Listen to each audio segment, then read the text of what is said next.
আজকে একটা red king পেয়ারা গাছ 6 ইঞ্চি টবে এনে লাগিয়েছিলাম। এখন 12 ইঞ্চিতে ওইটাকে রিপোর্টিং করব। দেখুন কিভাবে করছি, কোনটার পরে কি দিচ্ছি। এটা 12 ইঞ্চি টব, পাশে সিন্ডার,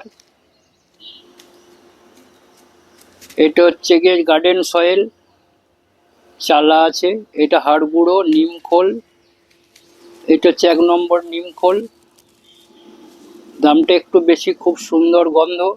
হিউমিক অ্যাসিড, এটা হচ্ছে ফাঙ্গিসাইড, এটা হচ্ছে মিক্সড সার আমার তৈরি করা, বাড়িতে রাখা আছে, সেইখান থেকে কিছুটা নিয়েছি।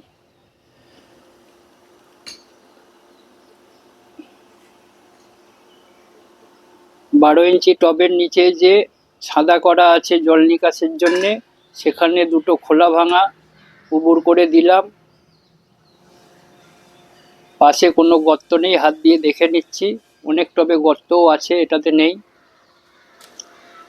এরপরে দিচ্ছি দেখুন সিন্ডার, একটা লেয়ার করে দিচ্ছি। সিন্ডার চেলে নিয়ে বড় গুটিগুলোকে এই খোলা ভাঙার উপরে দিয়ে দিচ্ছি।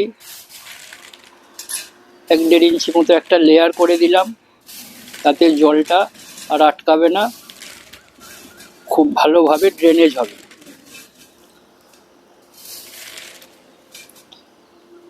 এরপরে এখন প্লাস্টিকের যে আলুর বস্তায় আলু আসে নেটের মতো, সেই প্লাস্টিক বস্তা ভাঁজ করে ওর উপরে একটা দিয়ে দিলাম, আরও ভালো হয়ে গেল। ডাইরেক্ট মাটিটা গিয়ে সিন্ডারগুলোকে জাম করতে পারবে না। এরপরে একটা লেয়ার মাটি দেবো, শুধু গার্ডেন সয়েল একটা লেয়ার দিয়ে দিচ্ছি।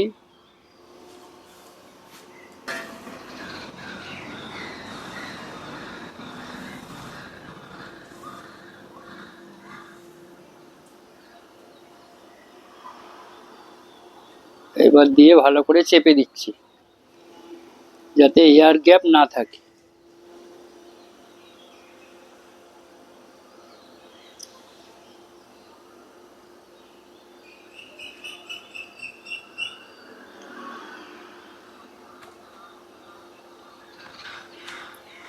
এটা সেই মিক্স সার, এতে হাড় গুঁড়ো,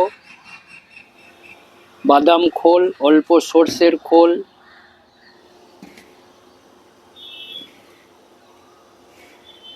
কিছুটা পুরানো গোবর, একটু চালের গুঁড়ো সব দেওয়া আছে, সুপার ফসফেট সব দিয়ে এটা তৈরি করা আছে।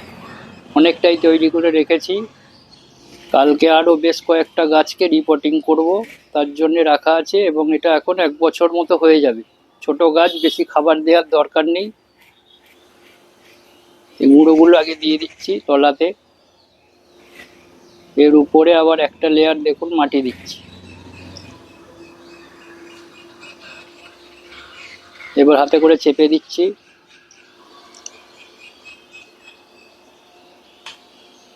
আবার মাটি দিয়ে একটা লেয়ার দিয়ে দিচ্ছি। দেখুন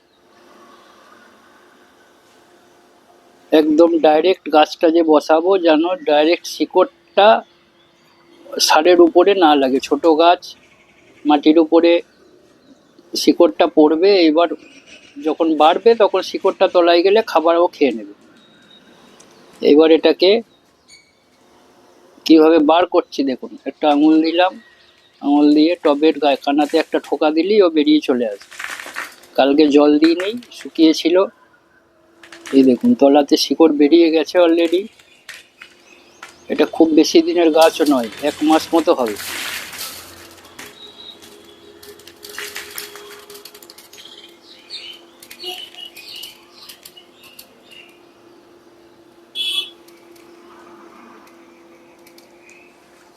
এই দেখুন শিকড়, দেখুন শিকড় চারিদিক দিয়ে বেরিয়ে গেছে।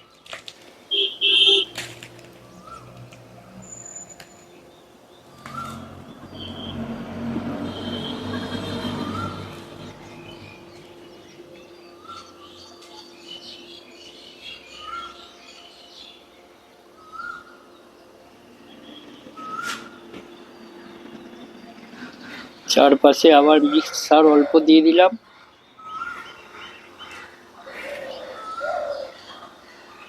এতে অনেকটাই গোবর আছে, অতএব অসুবিধা কিছু হবে না।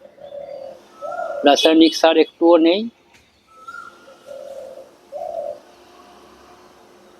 হাড় গুঁড়ো দিয়ে, এটা শিংকুচি, এর উপরে নিমখোল 1 মুঠো দিয়ে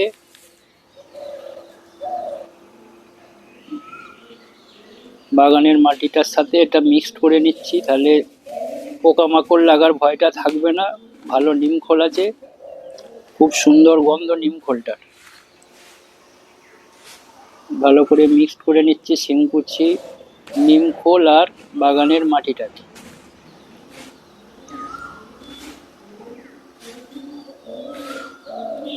এবার চারপাশে ভর্তি করে দেবো।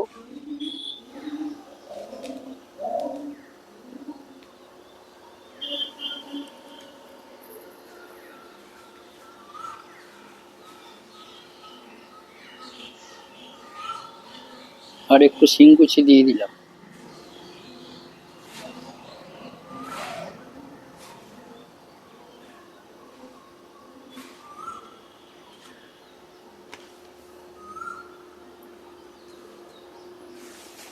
এবার চারপাশে দিয়ে হাত দিয়ে আবার চেপে দেবো।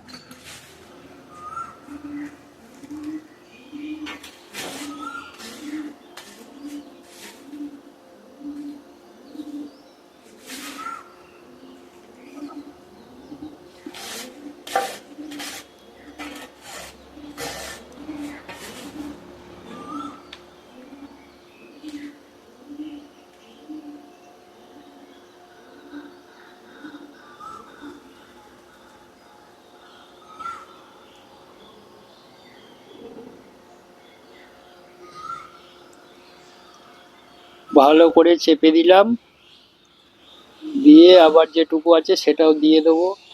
এই মিক্সচারটা দিয়ে দিলাম, উপরের একটা লেয়ার হয়ে গেল। এর উপরে যেটুকু মাটি আছে একটু মাটির একটা কভার করে দেবো। গাছের ট্যাগটাকে একটু উপরে তুলে দিলাম, কারণ গাছের ট্যাগটা অনেক নিচে চলে গিয়েছে।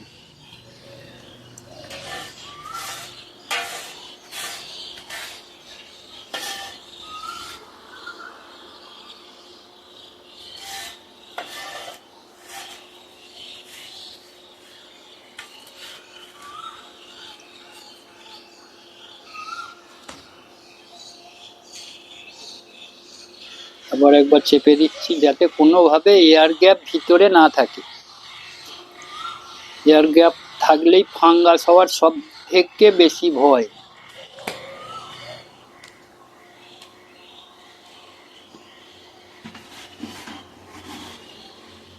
পাশে যে টবগুলো রয়েছে ওইগুলোতে কালকে আবার রিপোর্টিং করব, বেশ কয়েকটা গাছ এখনো আছে। এইবার এইখানে নিয়ে নিচ্ছি হিউমিক অ্যাসিড, খুব অল্প পরিমাণে নিচ্ছি, একদম হাফ চামচের মতো। এই দেখুন, হাফ চামচের মতো হিউমিক অ্যাসিড নিলাম। এর সঙ্গে নেবো ফাঙ্গিসাইড, টাটা মাস্টার।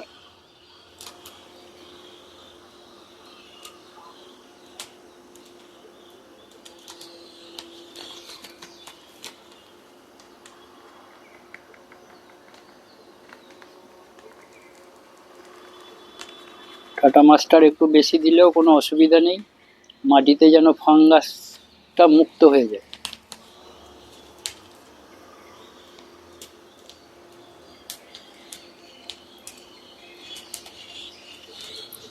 ফাঙ্গাস মুক্ত মাটি হচ্ছে গাছের আসল ওষুধ। এইবার ছাদে নিয়ে চলে আসলাম, এখনো 2 ইঞ্চি মতো খালি আছে, পরে সারটা দেওয়ার দরকার হলে যাতে দিতে পারি। এই যে জল দিয়ে দিয়েছি, ফাঙ্গিসাইড আর হিউমিক অ্যাসিড একসাথে গুলে নিলাম বেশ মোটা করে, কারণ মাটির মধ্যে কোনো ফাঙ্গিসাইড দিই নেই।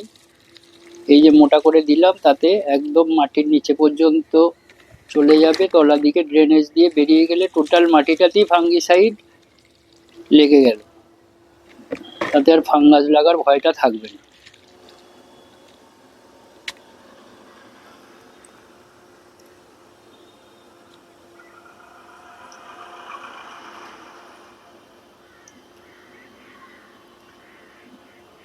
নতুন গাছে গ্রোথ নিয়েছে বোঝাই যাচ্ছে, কারণ ডগের 2-3টে পেয়ার পাতা বেরিয়ে গেছে।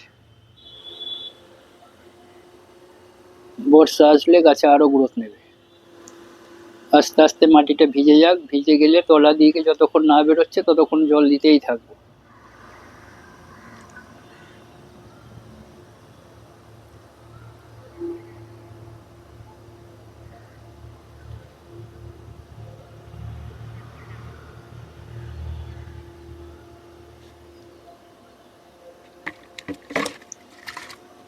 জল পুরো নিচেই চলে গেছে, আবার একটু দিয়ে দিচ্ছি। যতক্ষণ না তলা দিয়ে বেরোচ্ছে ততক্ষণ দিতেই থাকতে হবে। প্রথমবার ড্রেনেজ সিস্টেমটা যাতে বোঝা যায় সেই জন্যে জলটা একটু বেশি করে দেওয়াই ভালো।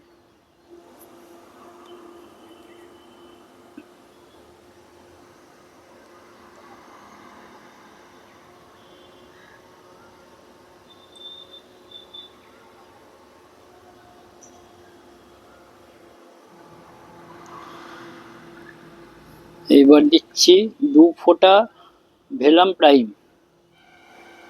মাটিতে যদি কোনো সূক্ষ্ম কৃমি থাকে, কারণ কি এই মাটিটা ছিল বস্তায়, বাকি গাছেতে দেওয়াই ছিল, জাস্ট 2 ফোঁটা দিয়ে জলে গুলে ওর উপরে দিয়ে দিলাম।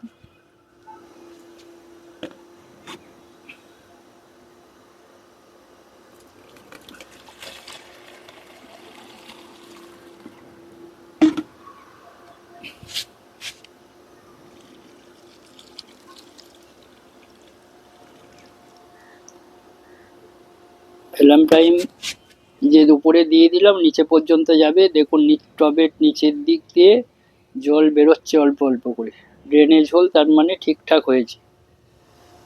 এই যে জল গড়িয়ে চলে এসছে, আর চিন্তা নেই, গাছের আর কিছু